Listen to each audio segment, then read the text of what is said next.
कभी सोचा है कोई एक वीडियो लाखों लोगों तक पहुंच कैसे जाता है? आज हम एक ऐसे ही एकदम चौंकाने वाले इन्फ्लुएंसर हाउस टूर की परतें खोलने वाले हैं। और ये सिर्फ एक घर नहीं था, समझिए वायरल कंटेंट बनाने की एक मास्टर क्लास थी। तो चलिए शुरू करते हैं। अच्छा, एक पल के लिए सोचिए, अगर किसी के पास 8.5 करोड़ रुपए हों तो सपनों का घर कैसा दिखेगा। बस यही सवाल हमें एक ऐसे कमाल के टूर पर ले जाता है जहां हर कोने में कल्पना और हकीकत एक दूसरे से मिल रहे थे। तो टूर की शुरुआत होती है एक बड़े ही शानदार स्वागत से। मिथपैट अपने दर्शकों को ऐसे बुलाते हैं जैसे ये उन्हीं का घर हो। और बस यहीं से ये फील आने लगती है कि भाई कुछ बहुत ही स्पेशल देखने को मिलने वाला है। और फिर तुरंत कीमत बताई जाती है, 85 करोड़ रुपए। ये आंकड़ा सुनते ही एकदम से माहौल बन जाता है और दर्शकों को यकीन हो जाता है कि अब कुछ बहुत ही एक्स्ट्रा ऑर्डिनरी सामने आने वाला है। तो सवाल उठता है कि भाई इतना शानदार घर आखिर आया कहां से? इसकी कहानी बिना घर जितनी ही कमाल की है। ये सिर्फ ईंट और सीमेंट से नहीं बना था, ये बना था एक बहुत बड़े सपने से। और इस दावे को और भी मजबूत बनाने के लिए लोकेशन बताई जाती है, मुंबई का बांद्रा। और पड़ोसी कौन? शाहरुख खान और सलमान खान।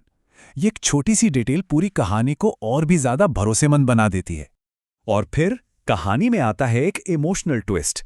मिथपैट बताते हैं कि ये घर सिर्फ उनका नहीं बल्कि उनके दर्शकों का है, क्योंकि उन्हीं के सपोर्ट से ये सपना सच हो पाया। ये वो पल था जो उन्हें अपने ऑडियंस से सीधे कनेक्ट कर देता है। चलो अब आते हैं उस हिस्से पर जिसका सबको इंतजार था, घर के अंदर की खासियतें। और हाँ, यहीं से मामला असल में दिलचस्प होना शुरू होता है। तो घर की पहली खासियत, एक नदी जो घर के अंदर से बहती है। और इसे इतने नॉर्मल तरीके से दिखाया गया है जैसे ये कोई बड़ी बात ही ना हो। और यही चीज इसे और भी मजेदार बना देती है। इसके बाद हम पहुंचते हैं गेस्ट बाथरूम में। और यहां तो भाई हर चीज सोने की है, टूथब्रश, नल, अरे स्मार्ट टॉयलेट भी सोने का। ये ऑनलाइन फ्लेक्स कल्चर का समझिए एकदम टॉप लेवल का और मजेदार मजाक था। और जब लगने लगता है कि यार इससे ज्यादा अजीब और क्या ही होगा, तभी सामने आता है एक ऐसा नल जिससे चॉकलेट निकलती है। ये सवाल एकदम सही है, क्योंकि दर्शकों को भी अपनी आंखों पर यकीन नहीं हो रहा था। और इस अजीब से फीचर के लिए जो वजह बताई गई वो तो और भी मजेदार है।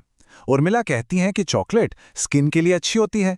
मतलब इस पूरी सिचुएशन में एक और फनी और एकदम बेतुका सा लॉजिक। अरे अभी और भी हैं। किचन में तो समझिए हद ही हो गई। एक नल से गर्म चाय और दूसरे से नॉर्मल पानी।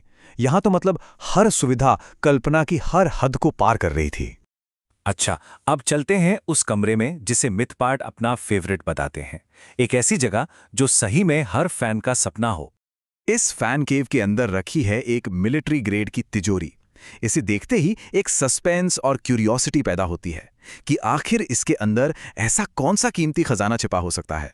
और तिजोरी खोलने का प्रोसेस भी कोई ऐसा वैसा नहीं है। Iris scan, one time password, इतनी कॉम्प्लेक्स सिक्योरिटी लेयर से गुजरना पड़ता है।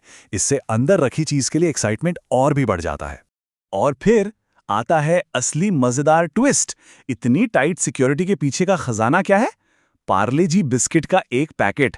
ये जो शानदार यानी सोने की तिजोरी और एकदम आम यानी बिस्किट का कॉम्बिनेशन है ना, यही इस कहानी का सबसे कमाल का पॉइंट है। अब टूर का एंड होता है घर के बैकयार्ड में बने पूल पर। और यहां माहौल थोड़ा सा टेंशन वाला हो जाता है, जो इशारा करता है कि अब कुछ बड़ा खुलासा होने वाला है। मिथपैट और उर्मिला के बीच एक बहस शुरू हो जाती है। पूल की स्लाइड यूज करने को लेकर दोनों में बहस होती है और ये छोटी सी नोकझोंक ऑडियंस को फाइनल ट्विस्ट के लिए तैयार कर रही होती है। और फिर आखिर में बस 2 शब्दों का खुलासा, हैप्पी अप्रैल फूल्स। पूरा घर, पूरी कहानी, सब एक बहुत बड़ा प्रैंक था। लेकिन यहां जो समझने वाली बात है वो ये है कि ये सिर्फ एक मजाक से कहीं ज्यादा था। तो अब जब पर्दा उठ ही चुका है तो चलिए इस वायरल प्रैंक के स्ट्रक्चर को थोड़ा डिकोड करते हैं। ये इतना इफेक्टिव क्यों था और ये आज की ऑनलाइन कल्चर के बारे में क्या बताता है? देखिए, इस वीडियो के सेंटर में है सटायर यानी व्यंग। ये सिर्फ हंसाने के लिए नहीं बनाया गया था, बल्कि ये एक कमेंट्री थी। इन्फ्लुएंसर कल्चर और ऑनलाइन जो दौलत की नुमाइश होती है उस पर एक जबरदस्त तंज था। ये कंपैरिजन देखिए, एकदम क्लियर हो जाता है कि कैसे इस वीडियो ने टिपिकल इन्फ्लुएंसर हाउस टूर के ट्रेंड को पूरी तरह से पलट दिया। जहां नॉर्मल टूर का मकसद इंस्पायर करना होता था, वहीं मिथपैट का टूर एंटरटेनमेंट और क्रिटिसिज्म के लिए था। और ये फ्लेक्स कल्चर पर एक बहुत ही मजेदार कटाक्ष था। इस सटायर के कामयाब होने के पीछे कई क्लेवर टेक्निक्स थीं, जैसे एकदम बेतुके तर्क देना, असली इन्फ्लुएंसर कल्चर का मजाक उड़ाना और एक ऐसा टोन रखना जिससे लगे कि वो खुद भी इस मजाक में शामिल हैं। तो आखिर में ये वीडियो हमें एक बहुत बड़े सवाल के साथ छोड़ जाता है। एक ऐसी दुनिया में जहां ऑनलाइन हर चीज एकदम परफेक्ट और बढ़ा चढ़ाकर दिखाई जाती है, ये वीडियो हमें सोचने पर मजबूर करता है कि हम जो कुछ भी देखते हैं उस पर आखिर कितना यकीन करें।